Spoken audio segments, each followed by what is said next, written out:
teaser pa lang, marami na ang na-excite sa first kapatid project ni na Andrea Brillantes at Enrique Hill. Pero pag-amin ni Andrea, nakaramdam siya ng slight pressure. Nasa frontline ng balitang yan si News 5 correspondent Bon Belenario. I'm sorry.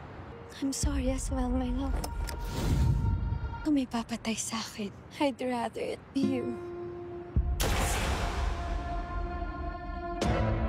OMG!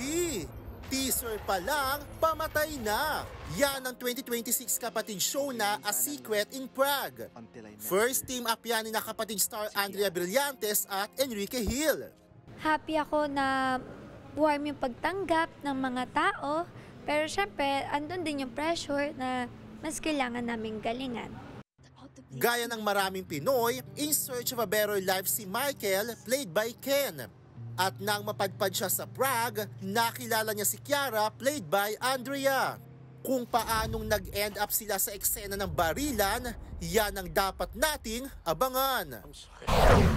Another first for Blight ang makasama sa Metro Manila Film Festival sa pelikulang Reconnect. Ibang Andrea raw ito. Lagi kasi akong alam mo na yung drama-drama, di ba? Lagi very serious, kaya maldi-maldita. Or kaya paawa-awa, eto ano lang ako, just being my bubbly self. Produced by Reality Studios at the Third Floor Studios, ito rin ang first ever producer era ni Gerald Anderson. Itong challenge naman is a good challenge kasi it's testing my patience and my perseverance as a producer. Nagbabalita mula sa frontline, Von Belenario, News 5. Mga kapatid, Jervy Wrightson po. Eto na nga.